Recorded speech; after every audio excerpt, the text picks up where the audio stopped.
Global star என அழைக்கப்படும் ராம் சரண் நடிப்பில் வெளியான கேம் சேஞ்சர் படம் இன்று திரையரங்குகளில் வெளியாகியுள்ளது.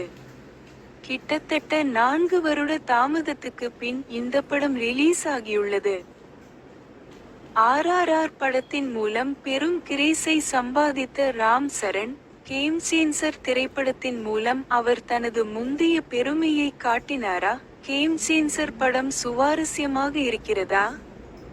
ஷங்கர் மீண்டும் தன் அடையாளத்தை காட்டினாரா? இந்த விமர்சனத்தில் படம் எப்படி இருக்கிறது என்பதை பார்க்கலாம். IPS அதிகாரி ராம் நந்தன், ராம் சரண் மீண்டும் சிவில் சர்வீசஸ் தேர்வை எழுதி IAS அதிகாரியாகிறார். கலெக்டராக பொறுப்பேற்றவுடன் ஊழல்வாதிகள் மீது இரும்புக்கரம் கொண்டு செயல்படுகிறார். வன்முறையையும் ஊழலையும் நிறுத்துமாறு ரவுடிகளையும் தொழிலதிபர்களையும் எச்சரிக்கிறார். முன்னதாக ராம் நந்தன் தீபகாவுடன் கியாரா அத்வானி ஒரு காதல் முறிவை கொண்டுள்ளார். இருவரும் மீண்டும் நேருக்கு நேர் சந்திக்கின்றனர். மறுபுறம் முதலமைச்சராக இருக்கும் பொப்பிலி சத்தியமூர்த்தி, ஸ்ரீகாந்த் ஆட்சியின் கடைசி ஆண்டில் இருக்கிறார். அப்போது தனது MLA-க்களுக்கு அறிவுரை வழங்குகிறார். ஒரு காலத்தில் அப்பண்ணாவுக்கு ராம் சரண் தான் செய்த அநீதிக்காக வருந்துகிறார். தனது தந்தை இருக்கும் முதலமைச்சர் இருக்கைக்கு ஆசைப்படும் மகனாக அமைச்சர் பொப்பிலி மொபிதேவி SJ சூர்யா தனது தந்தை பொப்பிலி சத்தியமூர்த்தியின் செயல்பாடுகளை விரும்பவில்லை. மறுபுறம் கலெக்டர் ராம் நந்தனும் ஊழலை தடுக்க மொபிதேவியை குறிவைக்கிறார். ராம் நந்தன் தனது சதித்திட்டங்களால் மொபிதேவி முதலமைச்சராக விடாமல் தடுக்கிறார். இந்த கட்டத்தில் சத்தியமூர்த்தியின் கடைசி ஆசை ஒரு பெரிய திருப்பத்தை சந்திக்கிறது. ராம் நந்தனின் கடந்த காலம் வெளிப்படுகிறது. அதன்பின் தேர்தல் நடத்தப்படுகிறது. மொபிதேவியை ராம் நந்தன் தடுத்தது எப்படி? அவரது கடந்த காலம் என்ன? அப்பண்ணா தந்தை வேஷத்தில் ராம் சரண் மற்றும் பார்வதி, அஞ்சலி ஆகியோரின் போராட்டம் என்ன? அவர்களுக்கு என்ன நடந்தது? அவர்களுக்கும் ராம் நந்தனுக்கு என்ன உறவு? தேர்தல் எப்படி நடந்தது? அப்பண்ணாவின் ஆசைகளை ராம் நிறைவேற்றிவிட்டாரா என்பது கேம் சேஞ்சர் படத்தில் உள்ளது. எந்திரன் படத்திற்கு பிறகு இயக்குனர் ஷங்கர் தொடர் தோல்விகளை சந்தித்து வந்தார். குறிப்பாக கடைசியாக வெளியான இந்தியன் 2 படத்தில் பெரிய தோல்வியை சந்தித்தார். கதை பலம் இல்லாததால் ஷங்கரின் படங்கள் சமீப காலமாக சுவாரஸ்யமாக இல்லை. அதனைத் தொடர்ந்து இயக்குனர் கார்த்திக் சுப்புராஜின் கதையை வைத்து கேம் சேஞ்சர் படத்தை எடுத்துள்ளார். ஆனால் கார்த்திக் சுப்புராஜ் இந்த படத்திற்கு அதிக புதுமையுடன் கதையை முன்வைக்கவில்லை. இலட்சியங்களை நம்பும் ஒரு மனிதனை சிலர் முதுகில் குத்துகிறார்கள். அவனது வாரிசு அநீதி செய்தவர்களை அழிக்கிறான். அவ்வளவு தான். இருப்பினும் இடைவேளையில் வரும் ட்விஸ்ட் சுவாரஸ்யமாக இருக்கிறது. கதையில் மேலும் சில திருப்பங்களும் சுவாரஸ்யமானவை. படத்தின் கதையை வழக்கம் போல தொடங்கி வைத்தார் இயக்குனர் ஷங்கர். கொஞ்சம் அரசியல் கோணத்தை அறிமுகப்படுத்தி ராம் நந்தனை ராம் சரண் காட்டுவது. அறிமுக காட்சியில் ராம் ரவுடிகளை அடிப்பது, பஞ்ச் பேசுவது ரசிக்க வைக்கிறது. மச்ச மச்சரா பாடல் பிரம்மாண்டம். அதன் பிறகு கலெக்டர் ராம் ஊழலை நிறுத்தும் காட்சிகள் உற்சாகத்தை தருகின்றன. படத்தில் காதல் ட்ராக்கை சுவாரஸ்யமாக இயக்க ஷங்கரால் முடியவில்லை. ராம் சரண் மற்றும் தீபிகா இடையேயான கல்லூரி எபிசோட் சலிப்பை ஏற்படுத்துகிறது. கோபத்தை குறைக்க ராம் எடுக்கும் முயற்சிகளும் சுவாரஸ்யமாக இல்லை. இந்த காதல் கதை ஒரு வலுவான புள்ளியை தவறவிடுகிறது.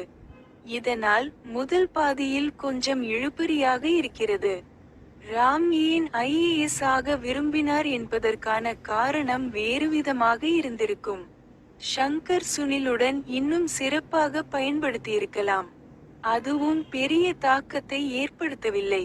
நகைச்சுவை நடிகர் பிரம்மானந்தம் ஒரு காட்சியில் தோன்றுகிறார். கலெக்டர் ராமனுக்கும் அமைச்சர் மொபிதேவிக்கும் இடையே நடக்கும் சண்டை காட்சிகள் சுவாரஸ்யமானவை.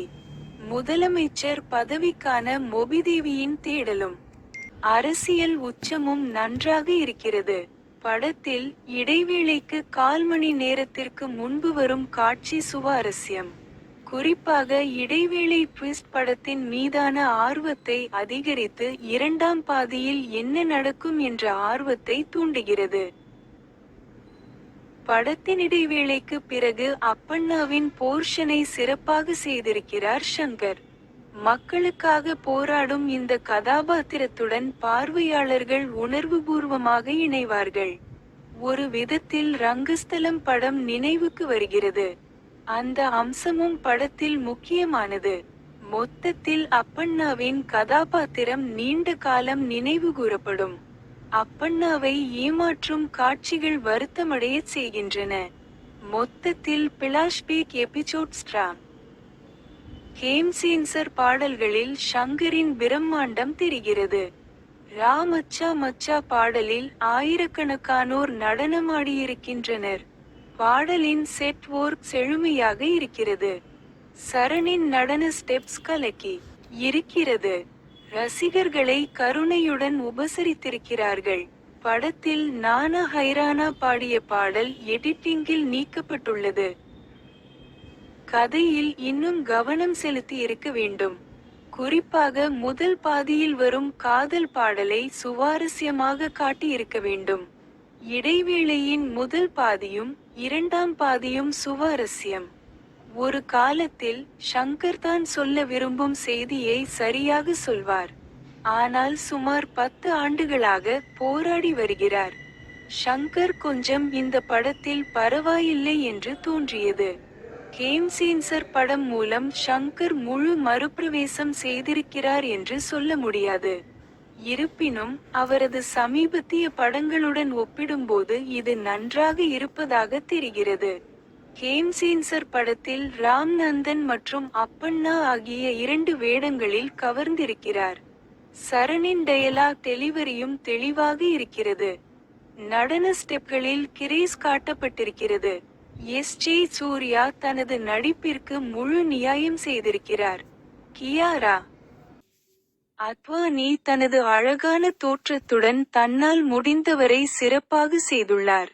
ஸ்ரீகாந்த், சமுத்திரக்கனி, நவீன் சந்திரா, சுனில் என அனைவரின் நடிப்பும் நன்றாக இருக்கிறது. கேம்சேன்சர் திரைப்படம் சராசரிக்கு மேல் இருக்கிறது. முதல் பாதியில் கொஞ்ச நேரம் தவிர மற்ற இடங்களில் அவ்வளவாக போரடிக்கவில்லை. இரண்டாம் பாதி நன்றாக இருக்கிறது. பெரும்பாலான நேரங்களில் அரசியல், பதவி, கட்சியின் உயரம், புறங்கூறுதல், தேர்தல் பிரச்சனைகள் சுவாரஸ்யமானவை. ஒரு ட்விஸ்ட் சுவாரஸ்யமாக இருக்கிறது. ராம் சரணின் நடிப்பு படத்திற்கு பெரிய பிளஸ். டைரக்டர் ஷங்கரின் இயக்கம் கம்பீக் என்று சொல்ல முடியாது, ஆனால் மோசம் என்றும் சொல்ல முடியாது.